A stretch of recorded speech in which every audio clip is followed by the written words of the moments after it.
मैं power of youth के राष्ट्रीय प्रवक्ता अरुण कुमार श्रीवास्तव आज आपके समक्ष, मैं भारतीय जनता पार्टी कार्यकर्ता भी हूँ, लेकिन आज आपके समक्ष सिर्फ मैं पावर ऑफ यूथ के राष्ट्रीय प्रवक्ता होने के नाते आज मैं एक दुखियारी माँ का विनती लिया हूँ, जो कि माँ ने मुझे ये लेटर दिया है कि मेरी लड़की के साथ जो अन्याय हुआ है उससे का मुझे इंसाफ दिलाने की कृपा कीजिए। इसलिए मैं Arun Kumar Srivastava power of youth के राष्ट्रीय प्रवक्ता होने के नाते ये लेटर मैंने रिसीव किया हूँ और उस माँ को मैं जो भी इंसाफ हो सकता है मैं दिलाने की पूरी तरह से कोशिश करूँगा। आपके सामने जो 19 साल की लड़की 376 की पीड़ी लड़की ने आत्महत्या की थी 2 अक्टूबर को, उनकी माँ नैना जायसवाल की माँ सोनी जायसवाल हमारे बीच में है। आप बात करिए, क्या हुआ था आपकी लड़की के साथ, जो भी आप घटना हुई थी जरा बताइए मुझे आप विवरण में। मेरी लड़की को सुनील माने ने चीट करके शादी का बोल के झांसा दे के बहका फुसला के लिया गया और घर में मांग में सिंदूर डाला और मेरी लड़की के साथ गलत संबंध बनाया। और जब हमने पुलिस वाले के मदद ली, अरुण श्रीवास्तव के मदद ली, तो मेरी लड़की मिली। सर, हमको पुलिस थाने में कहा गया कि लड़की 19 साल की हो गई है, अभी लड़की अपने मन से शादी कर सकती है, आप कोई कार्रवाई नहीं कर सकते हो। हाँ, लड़की बोली मैं शादी करूंगी, लड़का बोला मैं शादी करूंगा उससे। मैं लड़के से बार बार पूछी कि तू किसी के दबाव में मत आ, मेरी एक ही लड़की है, अगर कुछ भी तेरे दिल में है तो बता दे। फिर भी वो लड़का ने बोला मैं शादी करूंगा, मैं शादी करूंगा। इतना सुन के पुलिस वाले ने बोला कि जब लड़का राजी है, लड़की राजी है, तो आप कोई कार्रवाई नहीं कर सकती हो। तो मैंने पुलिस वाले से बोला सर मेरी एक ही लड़की है, लड़का महाराष्ट्र का है, तो हम लड़की का शादी कोर्ट से कराएंगे कि कल दिन मेरी लड़की को कोई चीज़ का तकलीफ ना होए, कोई बोल ना सके। इसके लिए मैंने पुलिस वाले से बोला मैं कोर्ट से करूँगी। पुलिस वाले बोले सही, ठीक है आप कोर्ट से करिए। ऐसा बोल के लड़की को मेरे साथ भेजा गया। मेरी लड़की मेरे पास आई, फिर मैं अपने लड़की को एक बार बोली कि वो मराठी है बेटा, वो तेरा साथ नहीं देगा। लेकिन लड़की ने क्या बोला, नहीं मम्मी मैं उसको चाहती हूँ सच्चे दिल से और वो भी मेरे को बहुत चाहता है, मैं उससे शादी करूँगी। वो लड़का बोला ना तो तेरे को क्या इतराज़ है, तू बोली ना कोर्ट से करने का, तो मेरा शादी तू कोर्ट से कर दे। फिर मैं बोली ठीक है, लड़की के खुशी के लिए मैंने हाँ बोला। तो लड़के को पूछा गया, लड़का क्या बोला, अभी मेरे पास पैसा नहीं है, 1 हफ्ता के हमको टाइम दीजिए। फिर 1 हफ्ता बीता, उसके बाद वो लड़का बोला गया शादी करने के लिए। तो बोला ठीक है, हम लोग गए बोलने, बोला ठीक है चल रहा हूँ। फिर मैं जब गई, मैं बोली वकील से बात किया है, तो बोला नहीं मैं तो बात नहीं किया हूँ। तो मैं गई, आई अरुण श्रीवास्तव की इधर, उनको बोली भैया जैसे आप ढूंढ के पुलिस के मदद लेके हमारे लड़की को निकाले, ढूंढे, मदद किए, वैसे मेरी लड़की का आप अपना सहयोग करके अपने मदद से मजबूती शादी करा दीजिए। तो अरुण श्रीवास्तव ने बोले कि हमारे खास पहचान के अरुण तिवारी वकील है, आप जाइए उनसे बात कर लीजिए, फिर मैं हो सके तो मैं भी आ रहा। ऐसा अरुण श्रीवास्तव ने हमको बोला। मैं गई अरुण तिवारी वकील के पास। वकील के पास जाके मैंने कोर्ट से शादी का रिक्वेस्ट किया। उन्होंने बोले ठीक है शादी करेंगे, लेकिन लड़का का क्या प्रूफ है। मैं बोली सर हमको मालूम तो नहीं है। बोले तो बगैर प्रूफ का तो कोर्ट से शादी होता नहीं है, लड़का कहाँ का है। मैं बोली सर वो सतारा गांव का बता रहा है। तो अरुण तिवारी ने बोले कि जब महाराष्ट्र का है तो उसके पास तो राशन कार्ड होना चाहिए। मैं बोली मालूम नहीं। बोला नहीं होना चाहिए। और उसके स्कूल का कितना तक पढ़ा है। मैं बोली सर मेरे को यही सुनने में आया कि 14वीं क्लास पढ़ा है। उन्होंने बोला उसका सर्टिफिकेट भी होगा। तो मैं बोली सर अब बात कर लीजिए। तो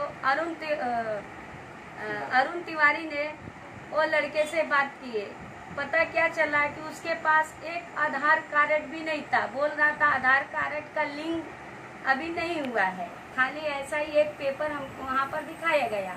तो अरुण तिवारी ने बोला क्या वो नाजायज औलाद है कि उसके पास कुछ नहीं है। फिर लड़का से बोला कि तेरे पास घर का एग्रीमेंट है। वो बोल रहा है नहीं मेरे पास घर का एग्रीमेंट नहीं है, तो दुकान का एग्रीमेंट है। जो कि मैंने पता लगाया था, वो जो दुकान चलाती है पानी वाली से, उसने भी झूठ बोला। वो बोला मेरा दुकान का एग्रीमेंट है, लेकिन वो क्या बोली थी उसका नहीं है, उसका दोस्त का है। बाद में पता चला कि उसका दुकान का एग्रीमेंट था। वो बोले एग्रीमेंट का कागज जहाँ तू लड़की को रखेगा घर का, वो रूम का एग्रीमेंट का कागज लेके आ जा, और नहीं तो राशन कार्ड लेके आ, आधार कार्ड लेके आ, तेरे स्कूल का सर्टिफिकेट है, कुछ भी लेके आ। तो बोल रहा है मेरे पास स्कूल का सर्टिफिकेट गुम हो गया है। तो बोले निकल भी सकता है अगर निकालेगा। तो बोल रहा है अभी लॉकडाउन है नहीं निकलेगा। तो वो पर वो बोले राशन कार्ड तो निकलेगा ना। तो राशन कार्ड का बोला गया। वो बोला ठीक है मैं राशन कार्ड लेके आऊंगा। लड़के ने आपको मतलब कि बहाना पे बहाना मारता गया। हाँ, चीट किया। मतलब बहाना मार, लड़के का मतलब विचार नहीं था शादी करने के लिए, इसके लड़के ने बहाने पे बहाना मारता गया। कितने दिन तक उसने आपको घुमाया? फिर उसके बाद वो बोला मेरी लड़की को, मेरे से क्या बोला, मैं कल के कल जा रहा हूँ लेके आऊंगा। आपको घुमाया कितने दिन तक, खाली वो बताइए मुझे। हमको घुमाया गया सर, यहाँ से बोल के गया मैं जा रहा हूँ। उसके बाद कॉल करके लड़की पूछ रही है क्या हुआ आपका कागज हो गया। तो क्या बोल रहा है मैं JJ में भर्ती हूँ, जो कि धोखा दिया गया। JJ में वो भर्ती नहीं था सर। मैंने उस समय अपने लड़के और आदमी को महानगर पालिका में भर्ती की थी डेंगू बुखार के लिए। फिर भी उतने टेंशन में भी मैंने उससे सवाल किया कि तू कौन सा वार्ड में भर्ती है। तो क्या बोला मैं 4 नंबर में हूँ। अब फिर सुबह बोल रहा है 4 नंबर में, और शाम को लड़की को बोल रहा है मैं गोरेगांव में शिफ्ट हो गया हूँ। मैंने लड़की को बोला कि वो चीट कर रहा है। ऐसा करके उसने फिर मैं 1 हफ्ता तक घुमाया। कितने दिन तक टोटल घुमाया उसने? 1 हफ्ता तक घुमाया। फिर मैं आई, जब भी मैं उसको बोली लास्ट कॉल के दिन पे मैं बोली क्या हुआ अभी मैं खाली हो गई हूँ, मेरा सब कुछ लड़के आदमी सब हॉस्पिटल से आ गए, तू भी जल्दी आ जा, क्योंकि लड़की इधर खाना पीना नहीं सही से खा रही है। तू बोला है ना शादी करने को, और आजा। इधर के जितने हैं सब ये लोग भी देख रहे ताक रहे ऐसा मेरे को। लड़के का कहीं किसी लड़की के साथ में कोई चक्कर था क्या कहीं पे, इसके वजह से नहीं आ रहा था वो? हाँ सर, ये सुनने में आया, मेरी लड़की ने भी बताया था कि वो बोल किसी से चक्कर था कि किसी से उसने शादी किया था। चक्कर था कि किसी लड़की से, मतलब आपकी लड़की से पहले किसी और से चक्कर था कि उसने कहीं और शादी पहले से कर चुका था, क्या था उसमें, क्यों नहीं आ रहा था वो? सर मेरे को ये पता चला था कि लड़की का चक्कर था। मेरे को यही पता चला कि लड़की का चक्कर था। मैंने उसको बोला भी, तो बोला मेरे पर शक करती थी, मैंने उसको छोड़ दिया। ऐसा बोला गया, मैंने उसको छोड़ दिया। मेरे को घुमाया गया चीट करके। लास्ट दिन पूरा कॉल इन बंद कर दिया। लास्ट दिन पूरा कॉल बंद कर दिया। और ये पता चला कि वो लड़की एक और थी, क्या मालूम, शायद मेरे को अभी ये जो तनाव से याद नहीं है। वो लड़की का नाम शायद थोड़ा से हमको याद लग रहा है कि पूजा नाम की कोई लड़की थी कि कौन, ये मैं कन्फर्म नहीं बता सकती हूँ उसका नाम क्या था। मैं उस लड़की की वजह से आपकी लड़की से शादी करने के लिए उसने नहीं चाहा तो और सिर्फ आपकी लड़की को धोखा ही दिया उसने। धोखा दिया। और मेरे लड़की को आके उसका दोस्त खास आके बोला कि वो दूसरे लड़की से 4 साल का प्यार करता है, तो 4 साल का प्यार टुकरा के तेरा 4 महीने का प्यार रखेगा, ऐसा बोला। लेकिन लड़की ने बोली कि नहीं, उसने मेरे को बोला था। वो लड़की को मानसिक तनाव भी दिया, मैं ये करने जा रहा हूँ, बाद में बोला मैं ये लेके आ रहा हूँ, हो रहा हूँ, खूब विश्वास दिया लड़की को। कितने दिन के बाद आपने तुलिन पुलिस स्टेशन में आपने FI दर्ज, कितने दिन लगा आपको पुलिस में FI दर्ज करने के? ये जो है इसका जो पता लगने के बाद जब ये कॉल बंद कर दिया सर, उसके बाद मैंने लास्ट बार उसके दोस्त के हाथ में चाबी देखी दुकान का। उसने दुकान खोला, मैंने उससे पूछा तो वो बोला क्या मालूम, मेरे को चाबी दे के गया। मैं उसको, मेरे को प्रगति नगर रखा था, वो JJ में भर्ती नहीं था। आंटी आपको झूठ बोला, आपको गांव का नंबर भी पता भी सही नहीं दिया है। इतना बड़ा नाला सुपाड़ा है, ऐसे इतना बड़ा सतारा गांव है, आप कहाँ ढूंढोगे? वो आपको चीट करके गया। वो उसके पास सब कुछ था, आधार कार्ड था, राशन कार्ड था, उसके पास सब कुछ था, लेकिन उसने आपके लड़की के साथ खिलवाड़ किया है। मैं बोली ऐसा कैसा हो, तो बोल के गया। बोला आंटी मेरी बात मानो। तो मैं उसको बोली ठीक है, तू ये बात जाके मेरी लड़की को बोलेगा? उसने बोला हाँ मैं बोलूँगा। उसके बाद उसने आके मेरी लड़की को बताया सब कुछ, सारा बात उसका, लड़की का FIR का, ये वो सब बात मेरी लड़की को बताया गया। उसके बाद मेरी लड़की रोने लगी और बोली मैं उसको अब मेरे साथ ऐसा मेरा पूरा लाइफ बर्बाद कर दिया मम्मी। अब मैं उसको कैसे भी मेरे को उससे एक बार मिलने का है, ऐसा बोल के मेरी लड़की ने पुलिस पे गई एफआईआर लिखाने के लिए, लेकिन एफआईआर नहीं लिखा गया। हम लोग को 4-5 दिन पुलिस थाने में दौड़ाया गया, दौड़ाते दौड़ाते हम लोग थक गए थे, फिर भी हार नहीं माने थे हम। आप तुलिन पुलिस स्टेशन में 12 सितंबर, 13 सितंबर और 14 सितंबर के दिन कितने बजे से लेकर कितने बजे तक आप बैठी थी? 3 दिन हम लोग वहाँ पर 2 घंटा 3 घंटा ऐसा करके बाहर बैठे थे। हमारी लड़की से हर एक पुलिस जो वहाँ पर ड्यूटी में थे, वो पुलिस वाले उसके पास भेजते थे, क्या हुआ चल बता।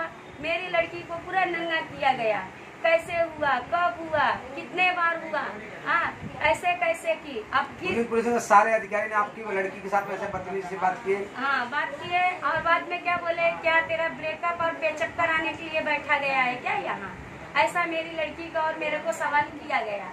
कौन थे पुलिस वाले उस दिन? सर नाम किसी को मालूम है? सर नाम तो नहीं मालूम है, मैं नाम किसी का नहीं, लेकिन मैं चिन्ह सकती हूँ। मैं वहाँ पर फिर तुलिन पुलिस थाने पे लड़की को मर जाने के बाद गई तो हर एक पुलिस वाले को मैंने देखा उधर, मैं चिन्ह सकती हूँ कि ये लोग ने ऐसा बदतमीजी मेरी लड़की के साथ किया है। और दीपक गिरकर एक मिनट, आपका लड़की की जब एफआईआर दर्ज हुआ, एफआईआर दर्ज होने के बाद उस केस का आयोग कौन था? केस का आयोग मतलब जो इंक्वायरी करता है, जांच करता है, वो आयोग कौन था? दीपक गिरकर। और मैं केस आपका कब हुआ? मतलब 12 को, 13 को, 14 को, 15 तारीख, कितने तारीख को केस हुआ आपका? सर ऐसा है, फिर मैं आई थक मार के अरुण श्रीवास्तव के घर। मतलब आप मेरे पास उस दिन आई थी तो मैंने जो बात किया तो मैंने यहाँ पे आपको 2 बजे दोपहर को मैंने एडिशनल एसपी से बात किया, बराबर? हाँ। तो मैं आपको वहाँ पे भेजा। हाँ। तो 2 बजे से लेकर के आप कितने बजे वहाँ बैठी थी आप, और किससे किससे बात की उस दिन? 15 तारीख को भी आपने किससे बात किया और क्या बातें की आप लोगों ने? सर हमने जो वहाँ पर डिप्टी में पुलिस थे उनसे जाके बोल रहे थे, वो एक दूसरे को दिखा रहे थे और बोल रहे थे कि जाओ उधर। बाद में क्या बोला गया हमको कि जावेद के इधर जाओ, वो पहले की बात है। जावेद मतलब ये मैं 15 तारीख की बात करूँ, जब मैं यहाँ पे एडिशनल एसपी के बाद जब मेरा विजयकांत सागर साहब से मेरा बात हुआ तब मैंने आपको बोला कि सर ने बोले मुझे वहाँ पे जाएगी, आपका एफआईआर दर्ज होगा। दोपहर को 2 बजे मैं आपको यहाँ से भेजा था मैंने, शाम को आपका 6:30 बजे वापस से आपकी लड़की ने मुझे बात करके फोन करके बताई कि अंकल आपकी लड़की ने मुझे भी बोला कि अंकल मेरा अभी तक एफआईआर दर्ज नहीं किया, मुझे जो भी पुलिस वाले मिलते हैं 3 से 4 दिन तक, हर दिन मतलब सभी पुलिस वाले पूछते हैं लेकिन कोई कार्रवाई नहीं करता। उस दरमियान में आपने भी किसी से बात किया था? आपकी लड़की के अलावा आपने भी किसी से बात किया था क्या टाइम पे 15 तारीख को? हाँ सर, मैंने यहाँ पुलिस वाले से बोल रही थी। क्या बातें हुआ जरा वो मुझे बताइए, क्या क्या बातें आपने किया था पुलिस वाले से, वो जरा मुझे बताइए। मैं बोली सर ऐसा बात है, मेरी लड़की को ऐसा बका फुसला के लिया गया शादी का झांसा देके, और अभी सब सर पवार मैडम के सामने, सबके सामने, जावेद के सामने बोला गया है कि मैं शादी करूंगा, और हमको बोला गया कि आप एक्शन मत लीजिए। मैंने पूरा शादी का तैयारी की थी, वरमाला से लेके हमारे पास सबूत है, वकील फूल माला जहाँ से ली हूँ वो हर चीज़ के पास हमारे पास प्रूफ है। मैंने उसको पुलिस वाले को बताई कि ऐसा बात है सर, अभी बोल के, और ये बोला प्रूफ लाने जा रहा हूँ, कोर्ट में प्रूफ मांगा, प्रूफ लाने गया सर, अभी तक आया नहीं है। और मेरी लड़की बहुत दुख में है, किसी का बात समझ नहीं रही है। सर एफआईआर कीजिए आप, लेकिन उन्होंने नहीं किया। कोई पुलिस वाला 2 बजे से लेकर शाम को 6:30 बजे तक आपका बात नहीं सुना मेरे यहाँ पे एडिशनल एसपी के बोलने के बावजूद भी? हाँ नहीं, 6:30 बजे के बाद क्या 7-8 बजे तक हमारी बात सुनवाई नहीं हुई। जब आपने उठ के वहाँ पर गए, हाँ, जब मैं यहाँ पे मतलब यहाँ से मैं आपके पास आया था मिलने के लिए, हाँ, उस टाइम पे वो कोई एपीआई मैडम करके थी, वो उसके बाद आपने काम किया, आपका एफआईआर लेना चालू किया, बराबर? नहीं एफआईआर मैडम नहीं थी। उसके बाद आप गए, जब हाँ, आप गए तो हमको पूछा गया, जब आप कॉल किए, लड़की का बयान उनको दिए, मैसेज किए, तब सिंधे मैडम 3 स्टार की थी कि 2 स्टार की थी ये नहीं मालूम, वो सिंधे मैडम तब क्या बोल रही है, तुम लोग कब के आए हो? हम लोग बोले सर हम लोग तो इतने टाइम से मैडम आए हैं। वो तब जाके एफआईआर लिखाया गया, रात को 11:30 बजे तक एफआईआर तब ये लोग लिखे। मैंने बराबर, क्योंकि मैं एफआईआर कापी उस दिन रात को 11 बजे आपने मुझे यहीं पे मेरे ऑफिस के सामने रोड पे दिया था, मुझे वो याद है। तो उसके बाद जब एफआईआर हो गया तो उसके बाद आपने क्या नाम है अपना आयो जो थे एपीआई दीपक गिरकर, हाँ। आपसे कब और कितने तारीख को मिले? सर एफआईआर लिखाने के बाद हमको बोला गया कि दीपक गिरकर से मिलिए। मैं बोली सर दीपक गिरकर किधर मिलेंगे? तो हमको बोला गया ऊपर मिलेंगे। तो मैंने ऊपर यानी कि पुलिस स्टेशन के ऊपर, हाँ वो पहले माले पे जो है वहाँ पे, हाँ हमको पहले माले पे जो है वहाँ पे बोले। तो सर जब मैं गई तो वहाँ दीपक गिरकर ना, हमको मालूम नहीं था कौन है दीपक गिरकर। वहाँ पर एक सर थे गोरे से, बाद में मालूम पड़ा कि वो तावड़े सर थे। जब भी दीपक गिरकर बेइज्जत किया तभी मैं बोली दीपक गिरकर ने तो केस लिया, तो उसने बेइज्जत किया, कौन है? दीपक गिरकर मैं हूँ। ऐसा करके मेरे को वहाँ पर भी बेइज्जत किया गया, क्योंकि हम इतना पढ़े लिखे नहीं थे सर। हमको बताया भी नहीं गया था, न दिखाया गया था, खाली एक नाम बताया गया था। लेकिन जब भी मैं ऊपर पहुंची तो तावड़े जो सर थे वही लीक जांच कर रहे थे, लिखा पढ़ी वो किए। और उसके बाद क्या किए कि हमको भेज दिए जे हॉस्पिटल में। तब तक दीपक गिरकर का वहाँ कुछ नहीं था, तभी वो भेज दिया वहाँ हमको जे हॉस्पिटल में लड़की का मेडिकल चेकअप कराने के लिए। सर मैं मेडिकल चेकअप कराने गई, पूरी रात मैं वहाँ पर बैठी थी लड़की का मेडिकल चेकअप करा के। मैंने वहाँ पर बैठ के रात गुजारी हूँ, लड़की के न्याय के लिए बैठी थी। फिर मेडिकल चेकअप मिला तो लेके आई। फिर मैं यहाँ पर सुबह 8 बजे 7 बजे यहाँ पर पहुँची ट्रेन से, और एक मैडम भी थी लेडीज साथ में। तो मैं 7-8 बजे सर इधर आई जब भी, तो हमको बोला गया कि तुमको फिर बुलाया जाएगा। मैं बोली ठीक है। मैं आई, उसके बाद हमको फिर 2 बजे को कॉल किया गया। 2 बजे हमको कॉल किया गया। मैं 2 बजे फिर गई वहाँ पर, मैं और मेरी लड़की और मैं गई। तो क्या बोला गया कि तभी ऊपर गई, तब हमको दिखाया गया, तभी ये दीपक गिरकर जो है वो साथ में क्या बोला कि चलो साथ में दिखाओ, उधर जो मुझे आरोपी है उसका जगह दिखाओ। तो मैं बोली सर वो तो भाग गया है। तो जब भी बाहर निकला तो मेरे को क्या चिल्ला रहा है, ए तू अकेला क्यों है, तेरा मर्द किधर है? मैं बोली सर मेरा मर्द उधर बेच रहे हैं, भुट्टा मक्का बेच रहे हैं, आप चलिए और उधर उनको मैं ले लूँगी साथ में सर। तो एक ऑटो पे मैं बैठी सर, मैं आई तो उस समय 4 बज रहा था। 2 बजे से बुला के हमको नीचे बैठाया गया। 4 बजे शाम तक मैं वहाँ बैठ के इनका वेट कर रही थी कि अभी आएंगे और ले आके चलेंगे। उन्होंने 4 बजे उतरा, उसके बाद लेके आए तो मैं यहाँ देखी मेरे नैना के पापा उधर नहीं थे। उसके बाद मैं बोली सर जिधर वो लड़का आरोपी का दुकान है उधर ही मेरा घर भी है, आप उधर चलिए और मेरे हस्बैंड को मैं ले लूँगी साथ में। तो लेके आया गया हमको वहाँ से जब आया गया सर, तो मैं दिखा रही थी सर को, बता रही थी कि सर यही आरोपी का दुकान है और ऐसा है। तो मेरे को चिल्लाने लगा, क्या बोला, चुप बैठ। तब तक एक फातिमा करके औरत थी, उसको जान के बुलाया गया। उसने फिर दीपक गिरकर ने वो औरत से उसके सामने मेरे को क्या बोला, ए चुप बैठ, तेरी लड़की किधर सोई थी वो तू बता, कहाँ सोई है, किधर सोई है। सर ये सुन के मेरा मुंडी एकदम शर्म से नीचे हो गया। और इनका सुन के वो जो फातिमा औरत है उसने आके सर एक माँ पर इल्जाम लगाया है, उसके पास भी लड़की है, लेकिन उसने मेरे साथ दीपक गिरकर के कारण उसने मेरे को क्या बोला, ये फ्रॉडबाज है, ये धंधा कराती है, ऐसा हमको वहाँ बोला गया। मैंने बार बार दीपक गिरकर को आवाज़ दी। मेरा आदमी गया वहाँ पर खड़ा था, मेरा आदमी बोला ऐसा मुँह संभाल के बोलो। दीपक गिरकर ने मेरे आदमी का कॉलर पकड़ लिया, पटाख करके बोला ये चुप बैठ। फिर मेरे को बोला तेरे को कौन बोला तेरे फाइल लिखाने को? सर मेरे को मालूम नहीं था, मैं यही बोली, हमको यही सुना गया था अरुण श्रीवास्तव के मुँह से कि विजय सागर सिंह ने बोला है। तो मैं बोली सर विजय सागर सिंह नहीं नाम उनका, एक एडिशनल एसपी जो कि अभी डीसीपी हैं, डीसीपी विजयकांत सागर उनका नाम है, विजयकांत सागर। हाँ। उनका नाम विजयकांत सागर है। मैंने उनसे बात किया था, हाँ विजयकांत सागर साहब ने उससे बात करके आपका एफआईआर दर्ज हुआ था। लेकिन पुलिस प्रोटेक्शन का सिस्टम खराब होने के वजह से आपके साथ अन्याय हुआ है। तो एपीआई दीपक गिरकर जो 15 तारीख FIR दर्ज हुआ और आपकी लड़की 2 अक्टूबर को आत्महत्या की। ये 2 अक्टूबर और 15 सितंबर के दरमियान में आपने दीपक गिरकर से कितनी बार बात की और क्या क्या बात, मतलब कि कितनी बार बात हुई? क्या हर बार दीपक गिरकर एक ही लैंग्वेज में बात करता था कि कभी आप आपसे अच्छी से बातें भी किया है? कभी नहीं सर, मेरे से कभी वो अच्छी से बात नहीं की है। मैं लड़की को लेके जब भी जाती थी तभी भी वो जब भी 2 बार मिले हैं तो क्या बोले हैं, एक बार क्या रे तेरे को कोरोना से डर नहीं लगा? मेरी लड़की मेरे पल्लों के पीछे छिप रही थी क्योंकि उन्होंने ऐसा बात करता था कि उसको शर्म लगता था कि मेरी माँ को क्या होगा, मेरी माँ क्या सोच रही होगी। मैंने क्या ऐसा कदम विश्वास के ऊपर उठाया। आज मेरे घर वाले को ये चीज़ सुनना पड़ रहा है। मेरी लड़की छिप जाती थी, फिर क्या बोला दीपक गिरकर ने, क्या रे तेरे को कोरोना में डर नहीं लगा? दूर से बात कर, हाँ कोरोना नहीं ना हुआ है तेरे को? उसके पास गई थी तो ऐसा लिमिट से बात। आपकी लड़की से बात किया? हाँ, मैं भी वही थी साथ में।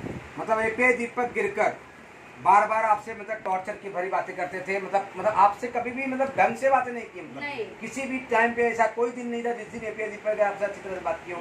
ऐसा कोई भी दिन ऐसा था? नहीं सर, कभी मेरे से बात सही से किया नहीं। 2 बार 3 बार मिले, ऐसा बोले। 2-4 बार मैं खुद से गई। हमको एक बार बोला गया कि वो उनका भाई गुजर गया है, वो नहीं है। फिर गई तो क्या बोला गया, वो यहाँ नहीं है, वो गए हैं मुंबई। फिर एक बार गई तो भी नहीं मिले। फिर एक बार लड़की ने कॉल किया, बोला सर हमको आपसे मिलने का है। आप जो लड़के लोग को बुलाए, जो उसका पार्टनरशिप में था, उसको लेके जो पानी वाली बात की थी कि अकाउंट में पैसा भेज दो, आपने क्या सवाल किया? क्योंकि लड़की को सुनने में आया बाद में कि इधर आके ये सुनने में आया कि ये जो समीर है, समीर की सास ने इधर हल्ला उठाया था कि उसका ऑलरेडी उसका शादी हो गया है, उसकी औरत भी आई थी उधर, ऐसा इधर हवा उठाए। तो मतलब जो सुनील माने है, हाँ, जो आपकी लड़की के साथ प्यार करता था, हाँ, मतलब उसकी वाइफ कोई जो शादी किया था वो भी आई थी यहाँ पे? ऐसा सुनने में आया। अच्छा, आपको सुनने में आया? ऐसा सुनने में आया। लड़की को मैंने बोला देख बाहर ये लोग ऐसा बात कर रहे हैं, और वो लड़की आपको भी आके बताई। आपके जो पड़ोसी थे, हाँ, पड़ोसी हैं आपके आसपास में रहने वाले, हाँ, उन्होंने आपकी लड़की के साथ किस तरह से बदतमीजी से बात किया था जो जब एपीआई दीपक गिरकर जांच कर रहे थे टाइम पे?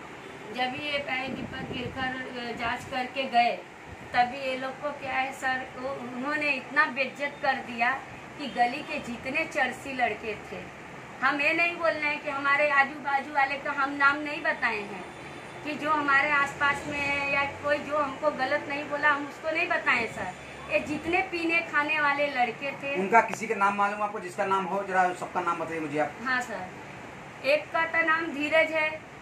उसने जब भी लड़की गई उसके एक दिन बाद ही उसको मालूम पड़ गया।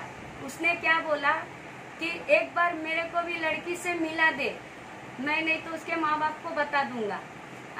और उसने लॉयर बुला के मेरी लड़की को धमकाया गया कि तू यहाँ से चली जा, ये कर ले, शादी ऐसे होगा वैसे होगा। फिर उसको बहकाया गया, लॉयर से खाली उसको फुसलाया गया कि मैंने कोर्ट से बात किया हूँ। चीट करके मेरी लड़की के साथ जब गलत संबंध कर लिया तो मेरी लड़की को हटाने का आप मुझे सिर्फ नाम बताइए जितने भी आपके लड़की के साथ में वहाँ पे आपको परेशान किए थे, जिसके वजह से आपकी लड़की मानसिक तनाव में आकर के, टेंशन में आकर के, क्योंकि आप पुलिस वाले ने जो एपीआई दीपक गिरकर के आपकी लड़की के साथ बदतमीजी किया, जिसकी वजह से आपकी लड़की मानसिक टेंशन में, आपकी लड़की डिप्रेशन में होकर के आत्महत्या करी थी 2 अक्टूबर को।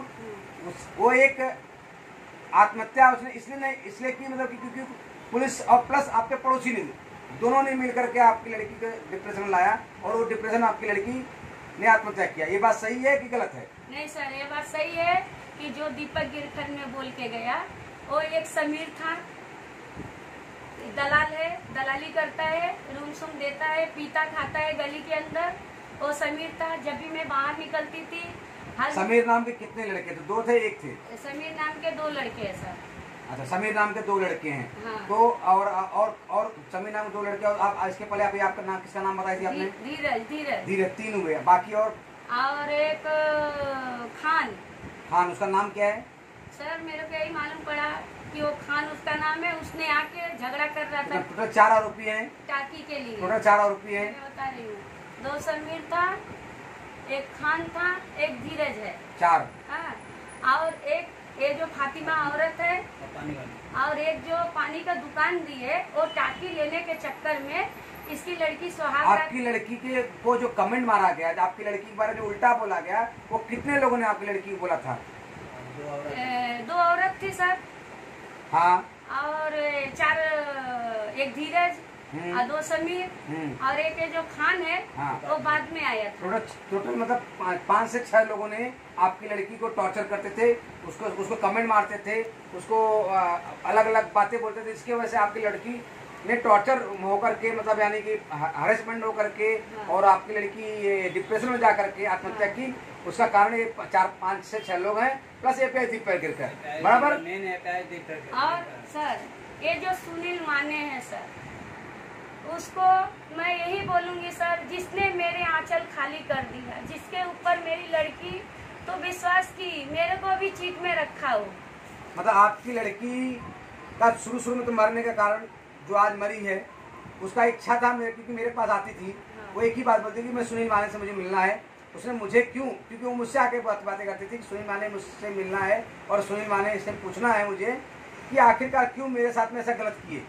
जब मुझसे प्यार था और मुझसे शादी करना था तो मुझसे करते थे, अगर किसी और से प्यार था और किसी और से शादी किए थे तो मेरी जिंदगी में क्यों आए, ऐसा लड़की आपकी बार बार मुझसे बोलती थी। ये बात मुझे मालूम है, सुनो ना, ये बात मुझे मालूम है। तो आप सुनील माने के लिए क्या चाहती हैं, मतलब क्या उनको क्या होना चाहिए? सर मैंने सुनील माने को, मैं जब भी लड़की पसंद की, मेरी एक ही लड़की थी, जब भी सुनील माने को मैंने अच्छी तरीके से पूछ लिया इसके लिए कि मेरी लड़की को रख पाएगा कि नहीं। मैंने उससे बार बार आपके सामने भी सवाल किया कि तू उसको साथ शादी करेगा, उसने चीट में रखा सर, मेरी लड़की को तो रखा ही। मैंने भी एक विश्वास करके बहुत भारी गलती कर ली कि उसने बोला मैं प्रूफ लेकर, मेरी लड़की को मैं भरोसा, जब भी वो बोली तो मेरे को भी भरोसा था कि सुनील माने बोल रहा है शादी करेगा। वो मेरी लड़की आखिरी दम तक उसका इंतजार करते आई सर, और लास्ट में शर्म से जब भी जान गई कि इसने मेरे को चीट किया है, जब हर एक तरीके से जान गई, जब दीपक गिरकर घुमाने लगा और सुनील माने का ये जो फोन कॉल ये सब कर करके जो चीट किया, जो मेरी लड़की को लेके गया सर, वो उसको पूरा मालूम पड़ गया मेरी लड़की को कि सुनील माने ने मेरे साथ चीट किया है और मेरे को न्याय चाहिए। ये सुनील माने जैसा जो मेरी लड़की के साथ किया है, ऐसा और किसी लड़की के साथ उसके रहने पर होए ना, क्योंकि अभी तक यही सुनाई हुआ है कि उसका एफआईआर एक 2 लड़की के साथ और था, और एक मेरी लड़की जान से हाथ धोई। जो लड़की के साथ था उसको भी बहुत, हम लोग ने यही सुना कि उसके साथ भी बहुत ये किया है, भाग के इधर आ गया और इधर आके मेरे लड़की को झांसे में ले लिया। ऐसा झांसेदार लड़का नहीं चाहिए, नहीं तो हर माँ को ऐसा रोना पड़े। आज वो जो किया है उसका देखिए, उसको अगर कुछ नहीं हो पाया तो उसका देखा देखी फिर एक दूसरा लड़का भी वही करेगा। सुनील माने के खिलाफ कार्रवाई के लिए पुलिस ने आपको क्या आश्वासन दिया? सुनील माने के लिए हमको बोला गया कि मैडम आप टेंशन मत लीजिए, आपको आपकी लड़की को हक मिलेंगे, वो हमारी बहन है। हमको पुलिस वाले ने ऐसा ही बोला गया। मैं पढ़ी लिखी नहीं हूँ, मैं बहुत गरीब औरत हूँ। मेरा आदमी अभी ये लॉकडाउन में सेक्रेटरी गार्ड का काम करता था तो खर्चा चलाता था। अभी लॉकडाउन से जब काम बंद हो गया तो एक भुट्टा बाल बेचता। हमारे पास इतना ताकत नहीं है कि हम कोर्ट और वकील करूं, ये करूं। मैं पुलिस वाले के भरोसे पे ही बैठी हूं और जनते के भरोसे पे ही बैठी हूं कि मेरी लड़की को सब कोई मिल के न्याय दिलाइए। आप सुनिए, एक माँ का दर्द है। एक माँ ने अपनी लड़की 19 साल की पीड़ित लड़की, 376 की पीड़ित लड़की ने जब पुलिस और कुछ अपने गली के पड़ोसी के लोगों के वजह से एक 19 साल की लड़की ने 2 अक्टूबर को आत्महत्या कर ली। और एक माँ आम जनता से गुजारिश कर रही है, तो हम चाहेंगे कि आप सभी लोग इस वीडियो को जितना ज़्यादा हो सके उतना ज़्यादा शेयर करिए, ज़्यादा शेयर करिए, जितना ज़्यादा हो सके उतना ज़्यादा शेयर कीजिएगा आगे। और क्या बोलती है माँ, उस माँ का दर्द आप लोग खुद सुनिए, बोलिए। सर मैं यही चाहूँगी हर भाई से, हर बाप से, हर एक माँ से यही चाहूँगी कि मेरी लड़की को आप लोग न्याय दिलाइए। सुनील माने को फांसी के सजा की बयान कीजिए, मेरी लड़की का आत्मा को शांति दिलाइए। हर दिन मेरी लड़की आ रही रही है, मेरे को बुला रही है, माँ माँ, मैं तड़प रही हूँ। मेरे को यही मेरी विनती है कि हर जो भी हो लड़की का भाई बन जाए, चाचा बन जाए, भाई बन जाए, बाप बन जाए, जैसे भी है हमारी हेल्प कीजिए और हमारी लड़की को न्याय दिलाइए। मैं आप लोग के हाथ पैर जोड़ रही हूँ कि हमारी पावर ऑफ लड़की यूथ को के न्याय मैं दिलाइए। पावर ऑफ यूथ का राष्ट्रीय प्रवक्ता अरुण कुमार श्रीवास्तव, आज इस माँ का दर्द मेरे पास आया हुआ है। मैं आपसे वादा करता हूँ कि जितने जल्दी हो सकेगा आप पीछे हटेंगी, लेकिन मैं पावर ऑफ यूथ के राष्ट्रीय प्रवक्ता अरुण कुमार श्रीवास्तव और भारतीय जनता पार्टी के कार्यकर्ता होने के नाते मैं इस माँ को अवश्य इंसाफ दिलाऊंगा और इस इंसाफ दिलाने में आप मेरी हेल्प करेंगे। सिर्फ आपका एक शेयर ही इंसाफ दिलाएगा। तो आपसे निवेदन करते हैं कि आप इस माँ का दर्द समझिए और शेयर कीजिए। मैं पावर ऑफ यूथ से आपको क्या उम्मीद है, आप पावर ऑफ यूथ से अरुण कुमार श्रीवास्तव से क्या आपको भरोसा है कि मैं आपका को इंसाफ दिलाने में कामयाब हो सकूंगा? सर हमको भरोसा है आप पे, आप बोलिएगा करिएगा। हमको पूरा भरोसा है कि हमारी लड़की आपको हर हमेशा आके अंकल अंकल करके न्याय के लिए दरवाजा खड़खड़ाइए और पुलिस चौकी में भी जा के न्याय मांगते मांगते आज मेरी लड़की छोड़ के चली गई। मेरे को बहुत दुख है।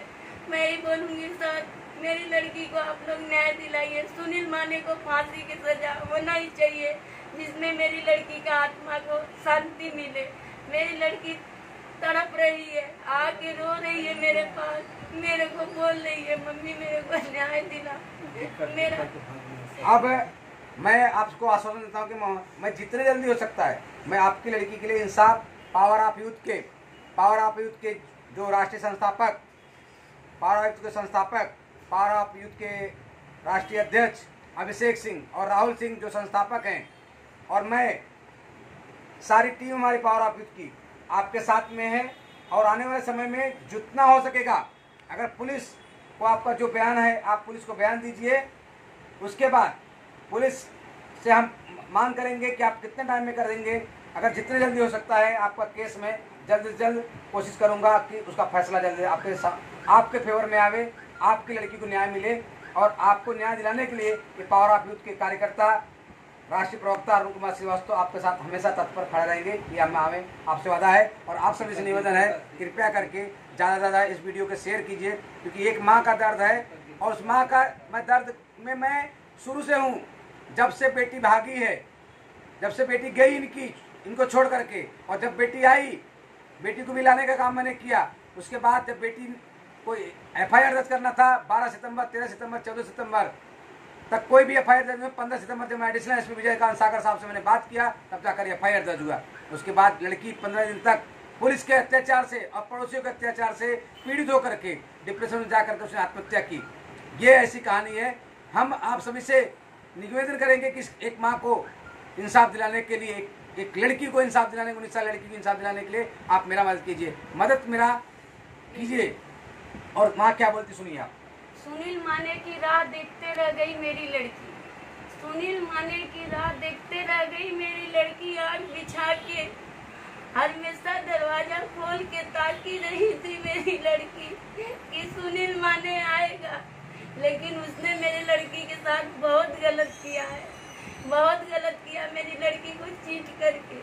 मेरी लड़की एक संस्कारी सीधी सादी घर में थी, ना उसके पास एक पर्सनल मोबाइल भी नहीं था। घर का मोबाइल लेके रात को सुनील माने ने उसको जान के पानी लेने जाती थी, उसको प्रपोज किया और लड़की को फुसलाया गया, लड़की को बहकाया गया। और जब ये सब कुछ कर दिया तो फिर मेरी लड़की के साथ शादी क्यों नहीं किया कि उसको जान देना पड़े।